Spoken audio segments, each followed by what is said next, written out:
读万卷书不如行万里路，道听途说不如听我说说。大家好，这里是道听途说，分享不同的故事，希望能给您带来收获。泸州府合肥县有一个秀才，姓郭名乔，表字挺之，生得相貌堂堂，体格匀称又修长，一眼望去俨然一美男子。只可惜眉心生了一颗大黑痣，生生让美玉有了瑕疵。郭秀才家道还算富裕，又自负有才，从小便被夸聪慧，科考入举仿佛指日可待。然而时运不济，总是小考必成，大考失利。转眼到了30来岁，功成名就似乎遥遥无期，顶着一个秀才名号，心下不免焦躁。同窗好友劝他，郭兄不要急，画虎未成君莫笑，安排牙爪使惊人，待时候到了自然会成，你愁他做啥？郭乔觉得这是站着说话不腰疼，看那旁人一日赛过一日，只有他还在原地踏步，怎么能不急？焦躁之下，难免满面愁容，甚至有弃书不读之意。幸好他的妻子武氏贤惠，见他垂头丧气样，再三宽慰，相公，你有才学，而且正年轻，大不了再考一科，说不定就中了，我相信你。郭乔听着宽慰，心中却还是无奈，可苦读的这几十年诗书，哪能甘心就此放弃？于是强迫自己定下心来读书，等待下科。不料到了下科，依然不中。如果周边无人中也就罢了，可偏偏同里一个少年，才20来岁，昔日还时常拿来文章向郭秀请教，这次竟高中在榜上，朝思暮想的位置就这样被一个还不如自己的人给占了。郭乔没那么豁达，听见这消息时几乎气得半死，盛怒之下将笔砚经书全用火烧了，愤愤说道，既然命里不中，还读着有什么用？武士再三开解，可郭乔哪里能过得去这个坎？眼见郭乔在家日日吃不下睡不着，武士说道，你在家如此烦闷，不如出门寻知心好友散散心也好。郭乔叹气，我整天在朋友面前纵酒作文，高谈阔论，人人洗耳恭听，现如今到了这个年纪，一个举人都考不中，反而被那后生小子轻松夺去，你让我拿什么嘴脸去见人？干脆躲在家里闷死算了。武士见相公这样，也不再多言，只默默为他备好吃食茶水。郭乔见着夫人为他所做的一切，心中越发惭愧。家里大小事务，武士打理得井井有条，从不让他操心，只说让他安心读书。如今自己再次落榜，毫无抱怨，反而柔声宽慰，不见嫌弃之色。郭乔深觉真是三生有幸娶了武士。又过几日，郭乔仍闷在家中，忽然收到一封书信，落款为母亲的弟兄王衮，现如今在广东韶州府乐昌县做知县，诚邀他前去游玩。信中说，若考场不利且家中空虚，可来我此处消遣消遣，这里苍湖龙水，且有古今名胜，值得一观。郭乔看了书信后大喜，转头找武士商量，如今在家烦闷，也不想见那些幸灾乐祸之人，恰好母就邀我可否去广东一游？武士眉头微皱，忧心忡忡对郭乔说道，去散散心虽好，但路途遥远，一时半会回不了家，到时宗师要岁考，可怎么办？郭乔笑道，贤妻多虑了，我既已决定去远游，便如那高天之鹤，水中之鱼，任意逍遥，哪还留恋这顶破头巾？到时宗师点不到，随他怎么处置，最多除名罢了。武士满脸不赞同，话不能这样说，到时你出门游历，我一个妇道人家带着稚儿，如果有些门头户脑的事情，秀才的名声总还有些用处。郭乔想了想，说道，既然如此，那我明日第一个游学的程子上去。武士一听这也是个办法，随即帮着郭乔收拾行囊。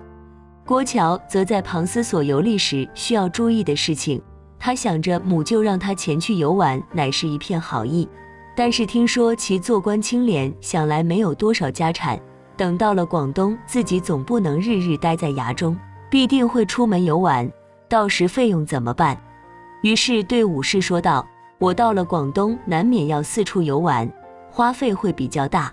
母舅为官清廉，想来日子不富裕，我总不好伸手朝他要，需要多带些盘缠去。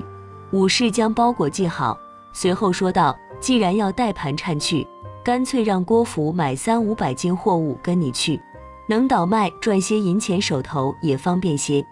郭乔听了，只觉武士聪慧，大喜道：这个法子妙。郭乔在家待了这么久，着发霉，恨不得马上出行。等到了第二天，便叫郭福去置货，自己到学中去递橙子。没到半月，橙子准了，货物也置办好了。郭乔与武士一一惜别，前往广东。郭乔与郭福一路向南，到了广东，刚到韶州，郭乔就叫郭福先去寻一个铺子将货物卖了，自己则到县衙来见母舅王知县。王知县在内衙听见外甥到了，前来求见，面露喜色，赶忙说道：快快将人接来此处。话语刚落，想了想，竟迫不及待亲自迎去。挺之、母舅两人相见，自是热闹异常，似有说不完的话，将这些年自己所悟所感一一道来。谈到兴起，郭乔就留在衙中住下，这一住就是10来日。因为郭乔心中对举人之事依旧耿耿于怀，不想再受那档子气，下定决心抛下秀才之名，因此也不再读书做那无用之事。只是抛下了书，又不知做些什么，每日在衙中也寂寞。再过了2日，郭乔挨不住了，与王知县说道：外甥这番前来，一为问候母舅及舅母安康，二则是因为科场屡考不中，心中抑郁前来散心。王知县劝道：早成者未必有成，晚成者未必不达，一时无措不算什么，坚持方得始终。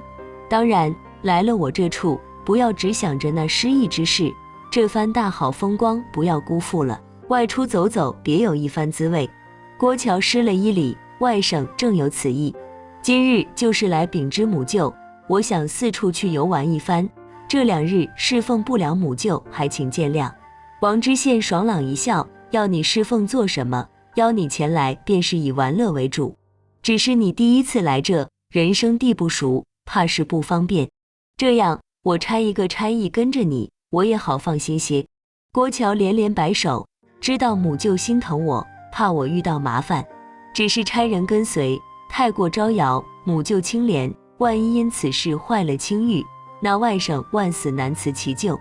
我当游客游玩应该也无事，还请母舅切勿担忧。王知县问言道：贤生既然想自由，那母舅也不勉强了，你在此处稍等我片刻。郭乔看着母舅进了内室，没多大会又走了出来，来到郭乔身前，将手中的10两银子塞到他手上，这些用作游资，出门在外总要有些银钱傍身。郭乔推拒：母舅，我出门带了盘缠，您不要破费。王知县板着脸：这是我给外甥的零用，你收还是不收？郭乔见状也不敢负了长辈一片心意，将银子接过揣在怀里，再次居礼道：谢谢母舅，那我此刻便动身了。去吧，注意安全，如有何不妥，也可差人来县衙送信。郭乔走出衙门后，第一处便是去郭福下榻之所。已过10几日，不知货物处理如何，郭福是否安好。没成想刚走到1箭之远的地方，就见2个差役锁着一个老头往县衙走来，3人身后还跟着一个哭哭啼啼约莫17、18岁的女子，哭声细细如鹰叫。待郭乔看清那女子容貌，更是惊叹不已。虽然穿得金钗不群，却生得眉如春山，眼波似水，细腰如那一枝柳，面如3月桃花开。她望来时满腹哀愁，惹人心伤，旁人见她神魂颠倒，一时魂断，好一个绝代佳人。郭乔见了，心中甚是怜惜，瞧她跟在老头身后啼哭不已，像是有大冤苦之状，于是上去问差役：这老头犯了什么事？你们拿他？这女子与他什么关系？这般跟着啼哭。这几日郭乔吃住皆在县衙，倒也混了个脸熟。其中一个差役忙答应道：郭相公，这老头欠了朝廷的钱粮，迟迟不交，今个是最后期限，没办法，只能带他去见老爷了。这女子是他女儿，倒也有孝心，舍不得父亲去受刑，情愿卖身偿还。现下一时遇不着主顾，急得跟在他爹后边哭。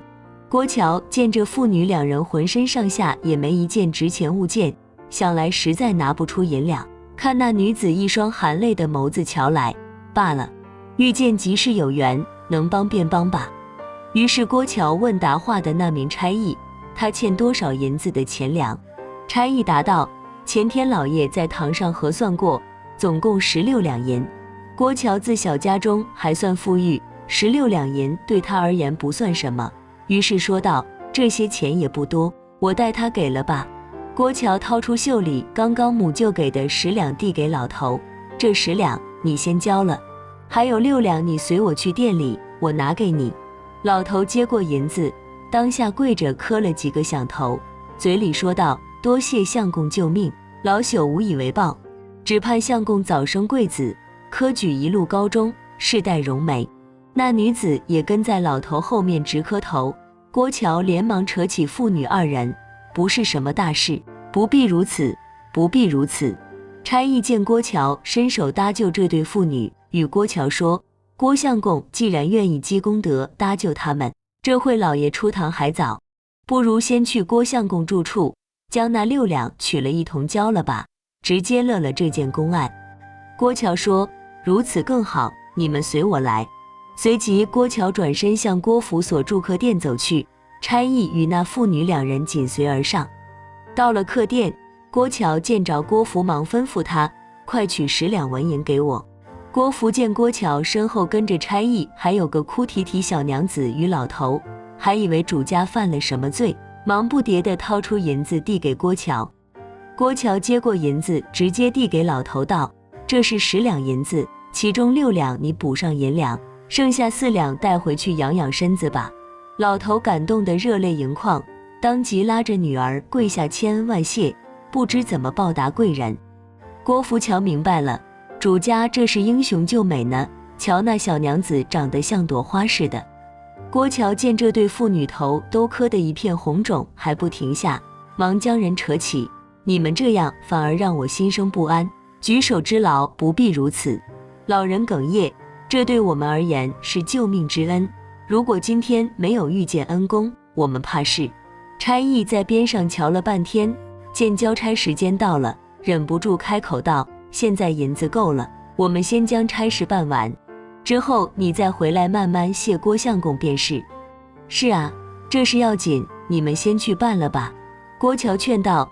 见差役带着父女二人离去，又转身问郭福：咱们的货物卖得怎么办？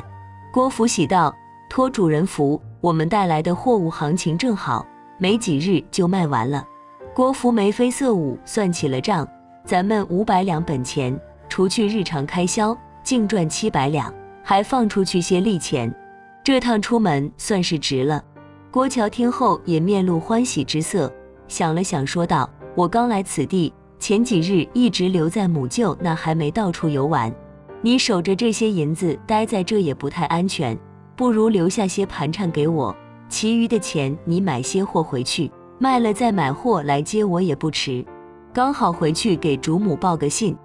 郭福应了声，左右待着无事，便和郭乔说了声，出门看货去了。郭乔这边事情交代完了，也收拾了下，打算吃点东西出门游玩。刚吃饱喝足，那老头带着女儿欢天喜地过来：恩公，老朽事情都办妥了。郭乔颔首：办妥就好。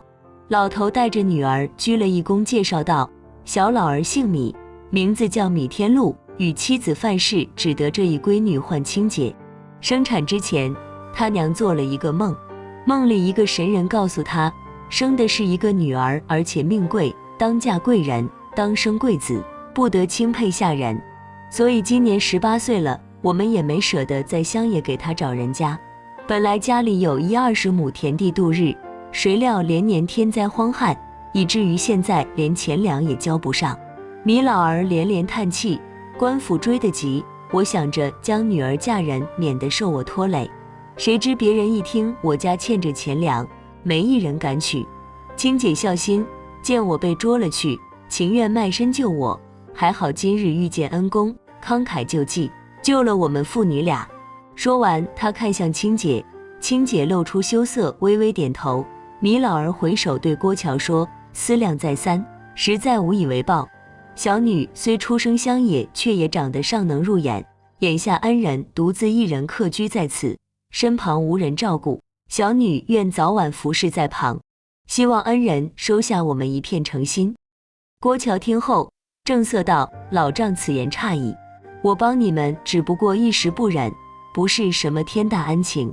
如果收了青姐，那可不是行善事，而是挟恩图报，这万万不可。”米老儿拉着青姐往前再三说道：“这是我们自己想要报答，绝不是恩人意思，还望您留下青姐随侍左右吧。”郭乔见推迟不过，站起身往门外走去。待走到门外，才回头对父女二人说道：“你们快点回去吧，现下我要出门，就不陪你们了。”不等二人张口回应，郭乔大步离去。爱美之心人皆有之，美好事物可以爱惜，可以呵护，却不能趁人之危坏了品德。米老儿见郭乔做了好事，竟丝毫不求回报，越发敬重他是个好人。如果女儿能跟了他，那可是天大的福气，可惜了。青姐此刻呆呆地望着客店门外，恩公不肯收了她，自是有些泄气，却也越发敬重其为人，心仪其英姿。恩公眼下已不见了身影，父女两人无奈，只能先行回家。屋里范氏正在抹泪，看着相公被抓走，他一个妇道人家也想不到什么法子去救他，只能干着急。见父女二人回来，大吃一惊，赶忙迎上前去询问。米老儿一五一十将事情说了遍，范氏直叹道：“菩萨保佑，恩人定有福报。”等休息片刻，三人商量了下，在屋里立了一个长生牌，写了郭乔的姓名，供奉在佛前，早晚礼拜，感其恩德，祈求福寿。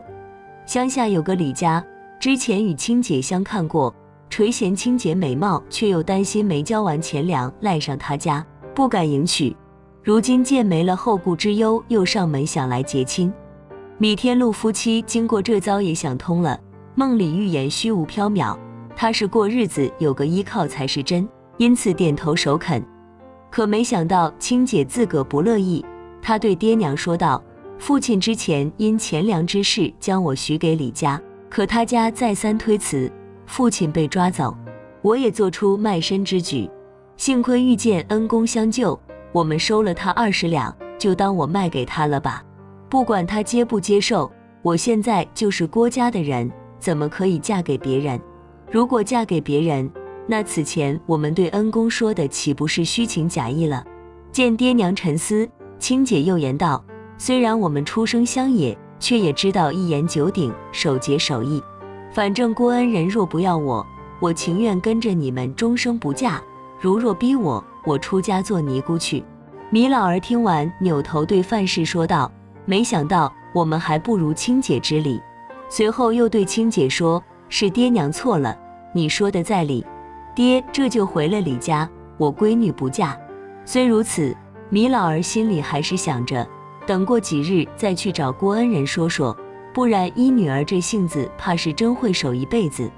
没想到米老儿几度进城，却寻不见郭乔，问那店家才得知，自从那日离开郭乔，再也没回去过。此事只能暂且搁下。话分两头，郭乔四处游玩，这日来了一处山中，鲜花漫漫，绿草如茵，自然美景让人流连忘返。突逢暴雨，浇得郭乔四处找地躲避，跑到山坳中时，看见一间茅屋，他赶紧跑了过去。茅屋房门半掩，大雨之下瞧不清屋内，只见天空雷声阵阵，雨越下越大。郭乔顾不上礼节，直接推门而入。只见屋内坐着一个老人，正低着头搓麻绳做草鞋。郭乔赶紧说道：“老人家不好意思，外边雨太大，我来躲躲雨。老人抬起来头来，忽然大喜，站起来说道：恩人，我寻了你好几次，没想到今日有缘在我家里碰见了。郭乔细看，正是米天禄，喜道：原来老丈住在这，我四处游玩，没想到误打误撞来了你家。米天禄兴奋地朝房内叫道：恩人来了，婆娘、青姐，快来拜见。话音刚落，范氏同青姐一起跑了出来，几人又上演了一番叩首拜谢的戏码。郭乔将人扶起后，连打几个喷嚏。青姐见恩人浑身湿透，也不避嫌，直接拿了米老儿的干净衣裳让郭乔换下，取来毛巾给郭乔擦拭，随后生起火来烘湿衣。范氏也在忙活，杀鸡煮饭，屋里热气腾腾。等衣服烘干时，鸡汤香味也四处飘散，在这潮湿的雨天暖洋洋的，让人闻得肚子打起了鼓。米天禄摆好桌子，搬来一张椅子放在上座，请郭乔入座，自己则在下家作陪。范氏端来一盘盘佳肴，青姐则拿着酒壶站在郭乔身边斟酒。郭乔见这一家子都围着他转，很过意不去，忙叫青姐放下酒壶，坐着一起吃。青姐好不容易见着恩公，哪里肯听？再加上米天禄再三劝酒，郭乔推辞不过，只得放开了喝。喝到半醉之时，郭乔借着酒意偷偷看了青姐一眼，今日欢颜比之上次愁容增色不少，面色娇羞，柳腰袅娜，秋水眼眸，朱唇樱丹，嘴唇上扬，更添妩媚，酒壮人胆。此时郭乔已有些放荡，见美人在眼前晃来晃去，只觉馨香扑鼻，惹人动情。郭乔心道，再喝下去怕是难以把持，不定做出什么事情来。见外面雨助天晴，饭也吃得差不多，就起身道谢告辞回城。米天禄夫妻可不想就这样放恩人离开，区区一顿饭怎么能表达他们感激之情？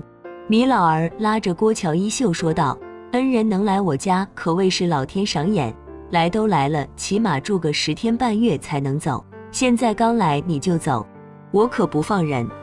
郭乔挣脱半天挣脱不开，再扯下去可就伤了感情，无奈只得住下。下午酒醒，米天禄请他去山前山后游玩了一番，等回来直接吃了晚饭睡了一宿。次日清晨，见米天禄在佛前烧香，以为是哪路神佛，也想去拜拜，谁知走近了看，牌位上竟是自己姓名，赫然是一个长生牌位。郭乔看了惶恐不已，对米天禄说道：这得有大功德才配上如此供奉，我那区区恩惠当不得，当不得啊！米天禄自有一番道理，他对郭乔道：恩人怎么当不得了？若不是你，我老汉一条命怕是没了，还有我那老妻小女，无依无靠，在这世道也没法活命。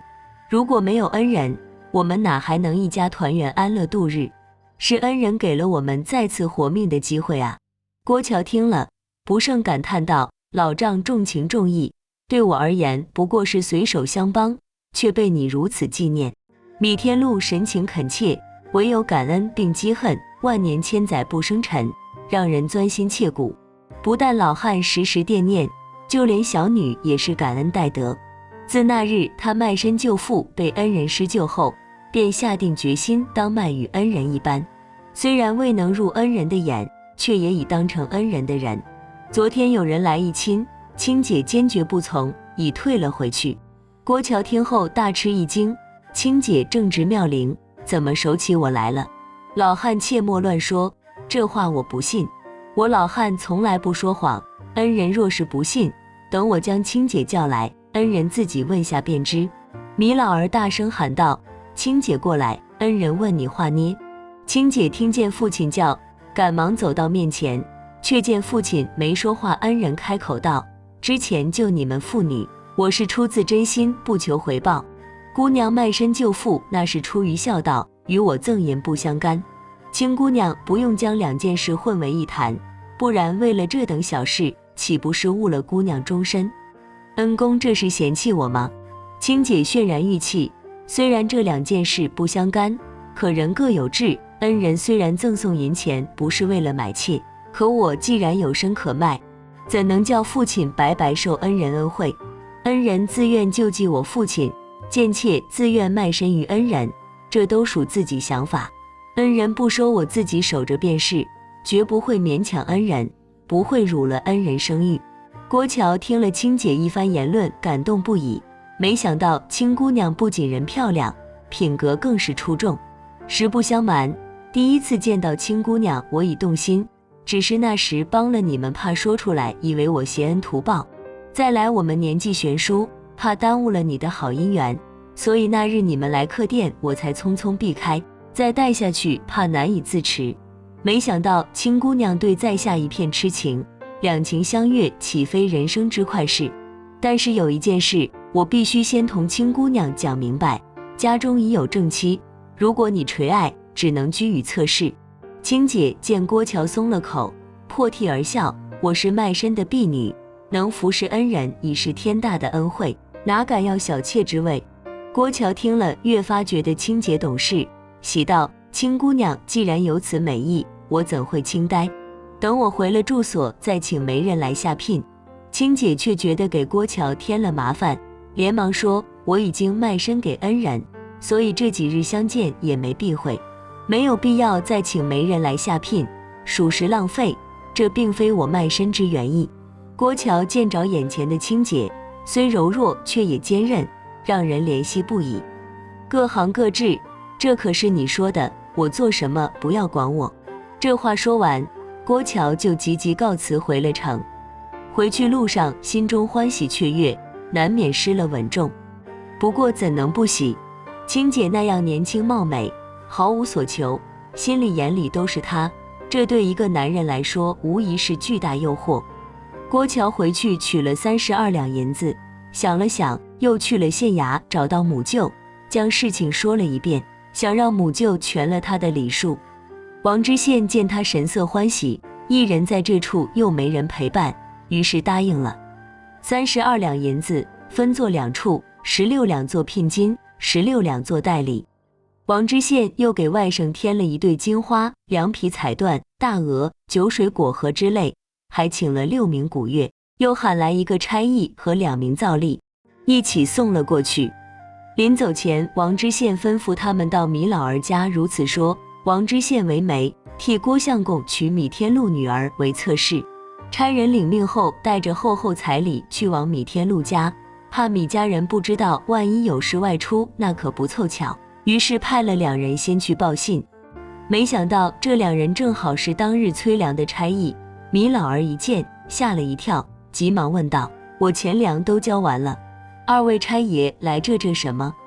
其中一名差役笑道：放心，我们这次来可不是催钱粮，是县老爷替郭相公说媒来娶你女儿，我们2人是先来报喜的，聘礼随后就到。米老儿却是不信，郭相公娶小女，为啥县老爷愿意替他做媒呀？你原来不知道啊？差役解释道：这郭相公可是我们县老爷的外甥，你呀以后可有福喽。米天禄听了，笑得嘴巴都合不拢了。那个梦果然没错，女人该嫁贵人啊！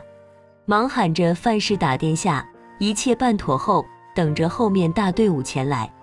鼓乐吹吹打打进了村，越来越近，不一会到了门前。米天禄忙将人请了进来，其他人将聘礼、代理、金花彩缎、大鹅酒水果盒一齐抬了进来。差吏将王知县临走时交代的话讲给米老儿听了一遍，米老儿连连点头答应答应。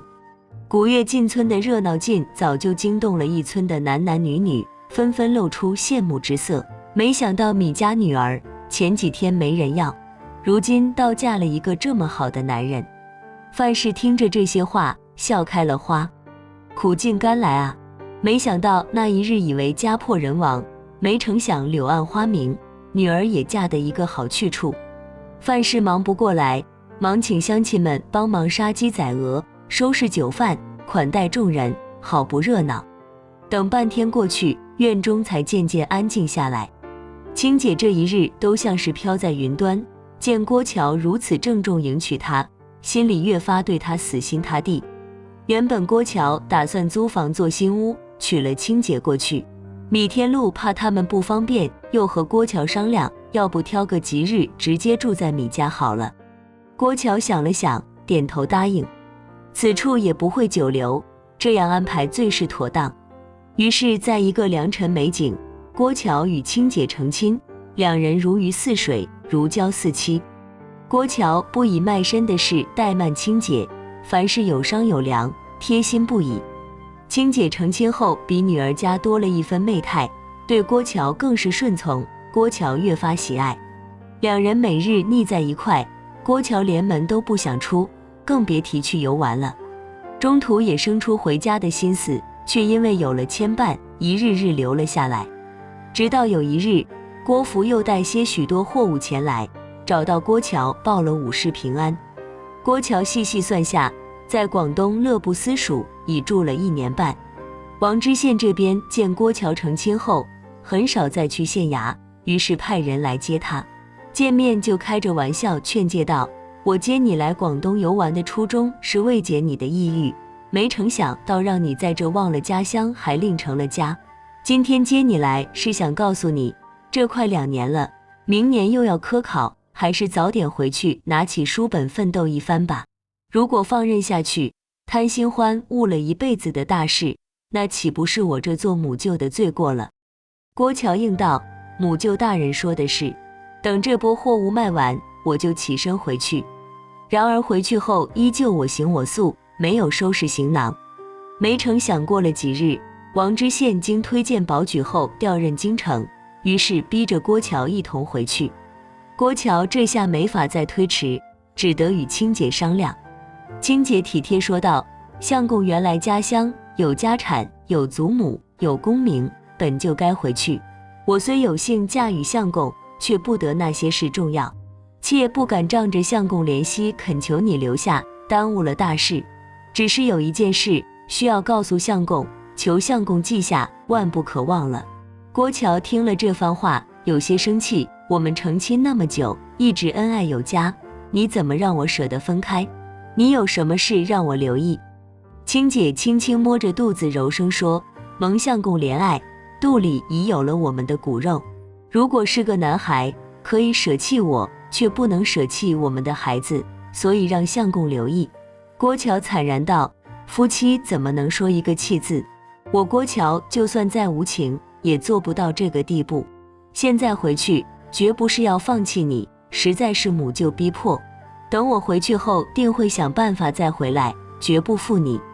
你的心我懂，只是路途遥远，有些事有些人不由得自己做主，弃与不弃，现下也说不清。我肯定会回来，只是不知道具体归期，怕误了孩子起名，不如我先预留一个名字在此。”青姐喜道：“这样最好。”郭乔沉思片刻，眼睛一亮道：“乔木高，子木低，形同父子。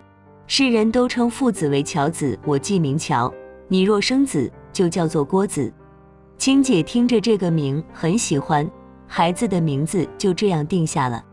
又过了2天，王知县定下回京的日子，派人来通知郭乔快些准备。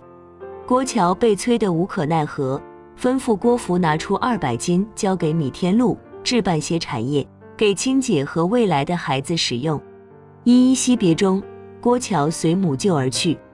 虽然一路心系青姐，却也无可奈何。走了大概1个月，回到泸州家里，武士一人将家里打理得井井有条，自身也安好，郭乔这才觉得宽慰些。夫妻2人自然相见甚欢。郭乔见了在广东的见闻，提到青姐，武士问道：“你娶了妾，怎么不带回来？与我作伴也好啊，怎么丢在那里？”郭乔怕是一路上早就想好了说辞，见武士问起，想都没想，说道：“那不过是在外一时无聊，机缘巧合收用，当不得真，犯不着远巴巴带回来。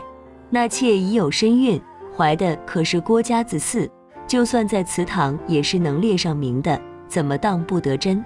郭乔笑了，在那自然当真，可如今见了娘子，哪里还敢说当真？青姐在他们3言2语中成了逗乐的话题，武士听完郭乔的回答，也忍不住笑了。又过2日，忽然传出消息，下届科考换了新宗师。郭乔没放在心上，倒是武士再三劝说：“你年岁不大，学中名字又还在，再去试一次吧。况且换了新宗师，说不定你的文章就入了他的眼呢。”郭乔被往年科考伤了心，此刻仍兴致缺缺，敷衍答道：“以前天天读书，也不能中，现在都没摸书本2年了，即使去考也没用。即使无用，也总好过闲在家里，去试一试又何妨？”郭乔被武士整日耳边念叨，终究拗不过，去学中消了假，又摸起书本看了起来。考试时亏得天资好，之前底子还在，考了一个1等，可惜入了大厂后自觉才思泉涌，却仍名落孙山。1连2科都是这样，开始还气恼，后面认命，这是命中无科甲之分，强求不得。此时郭乔48岁，武士45岁，虽然不中，好在家境殷实，日子过得还算不错。眼见岁数越来越大，功名在那遥远天边，郭乔也不折腾了，一心放在儿子身上。好不容易盼到儿子18岁，正要给他说亲时，不料得了暴疾，竟然就这样死了。夫妻2人抱头痛苦，白发人送黑发人之痛乃是天下最痛。2人也都快50的人，想再生一个也是生不出来。为了给郭家留后，武士贤惠地买了2个丫头送到郭乔房中，可惜水中捞月，全然不得。青姐那边，郭福来往广东做生意时还能有些消息，后来郭福意外去世，没了往广东去的人，青姐的消息自然也没了。郭乔在那花前月下还时常想起青姐，后来年纪慢慢大了，也受不得那颠簸之苦，只能将青姐当作一场春梦，梦醒就散了。这年郭乔56，又到了乡试的日子。郭乔本不想去，没想到这一科的宗师名叫秦建，想在科场内提拔些奇才，下令考生必须都来，不能落下一人。郭乔无奈，只得迈着老迈的步子，随着众人走进考场。他心里还暗暗想着，考一个6等，直接将我除名算了，这样也免得年年奔波。没想到这样都过了，还被秦宗师评为第1名。秦宗师叫来郭乔问道：“我看了你往年文章，文笔出众，大有学识，为何这次如此自弃？”郭乔考场几10年，从未有人这般赏识，见秦宗师问起，不由得惨然跪下说道：“生源从16岁进学，做了40年秀才，考过10几次，1次没过，想来是没有这个命，所以心如死灰。不是我想放弃，实在是坚持不下去了。”秦宗师笑道：“世人常说书房不谈命运，考场不谈文章，本院偏不相信。考场本就是写文论文之地，若在这里不能谈，还有哪里能谈？本院今天送你入场，你这边才学，如果再不中，我情愿不做这宗师了。阅文有什么用？”郭乔连连叩头，多谢秦宗师如此赏识，这份恩情真是我的再生父母也。没多大会，等宗师发放完，郭乔急冲冲退了出来，与武士说了这事，又兴冲冲去南场参加科举。不多时，宗师发放完，忙退了出来，与武士说之，从新又兴头头到南场去科举。这一次福星高照，郭乔发挥超常，3场考完，发榜之时，郭乔名字高高挂在第9名亚奎纳，一时间贺客满门，满堂生辉。待热闹退去，夫妻2人想到儿子死了，如今郭家无后，这一门荣光无人承接，心中又升起阵阵烦躁。郭乔进京的日子选在10月初1，夫妻分别时，武士再三嘱咐，现在功名已到手，眼下最重要的便是后嗣了。我听说古人有80生子的，现在你还没到60，希望还是有的。家里2个丫头那么久都没怀上，想来是没用的。你到了京城，若是碰上合意的，不如收了，早点为郭家留后。郭乔听了感动不已，夫人贤惠，可惜只怕这老树生不了新芽了。你功名前面说没希望，现在不就又考上了？天下事不能预料，人事还得自己努力。郭乔连连点头，夫人说的是。到了京中，郭乔报了名，就在西山寻了个冷清寺庙住下，潜心读书，交际应酬一律不去。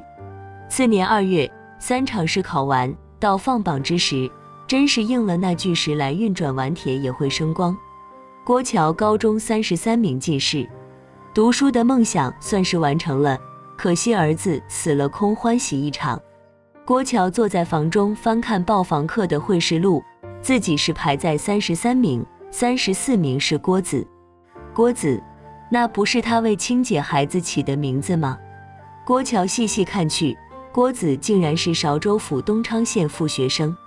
名字对了，地方对了，难不成是我的儿子？郭乔屈指一算，如果是亲姐生的孩子，那如今才20岁，就算连夜读书，也不能这么快中了进士啊。郭乔狐疑，忙让人去打听34名郭子的消息，多大年纪，住在哪里。很快人将消息打听回来，郭子年纪甚小，20来岁，家中贫寒，住在城外一个破旧饭店中，而且与郭乔同门，皆是李翰林老爷门下。明日正巧时李老爷散生，门生都会去拜贺，刚巧会碰见。郭乔大喜，明日就能揭开谜底。隔天一早，太阳刚晃出来，郭乔就准备了贺礼去拜见李翰林。拜完寿后，李老爷说，我这也不是什么整岁生日，不值得道贺，你真是客气了。不过你为何今日来得这么早？现在你可是第一个。郭乔忙作揖道，门生今日前来一是恭贺恩师寿辰，二来有一件狐疑之事，想请老师帮门生问一下。哦，什么事？郭乔将广东之行细细给老师说了一遍，道，这位郭兄同名同姓，年纪也相同，来处也相同，所以想请老师帮我细细问下，看是否是我那无缘得见的儿子。李翰林应允。没多大会，众门生都到了，等拜完寿，就坐在一块叙旧。李翰林坐在上首问郭子。不多时，众门生俱到，一面拜过寿，一面众同年相见了，各叙寒温。坐定，李翰林就开口先问郭子道，郭贤弃今年贵庚啊？郭子忙作揖说道，门生今年20。李翰林又问道，贤弃如此年轻，自然父母均在了，只是不知道令尊名讳是做什么的呀？郭子听见问父亲名字，不由得面色一红，思考良久说道，家父是泸州府秀才，来广东游玩时认识家母，门生出生之时，家父已回了泸州，因此我从未见过父亲。李翰林道，那你母亲可是米氏？郭子听后大惊，家母的确是米氏，只是不知老师如何得知。李翰林道，贤弃既然知道令尊是泸州府秀才，那自然知道他名字喽。郭子道，父亲名讳身为人子，不敢轻易说出口，但第33名的这位童年，姓名、地方皆和家父相同，不知是凑巧还是其他原因。李翰林道，你既然知道父亲是泸州秀才，那前日过泸州，为何不去寻一下？郭子道，门生年幼，第一次出门不熟悉路，又没人指引，再加上家中贫寒，盘缠不多，怕耽误了考试，才匆忙进京。这次侥幸及第，只等庭试一过，门生会马上请假到泸州访求家父下落。李翰林笑道，贤弃如今不用去访求了，本院还你一个父亲。这33名的正是他。郭子道，家母说家父是秀才，没说是举人进士。李翰林又笑道，秀才难道就中不得举人进士的吗？郭乔此时迷雾彻底散开，眼前这个风姿俊朗的年轻人就是他的儿子。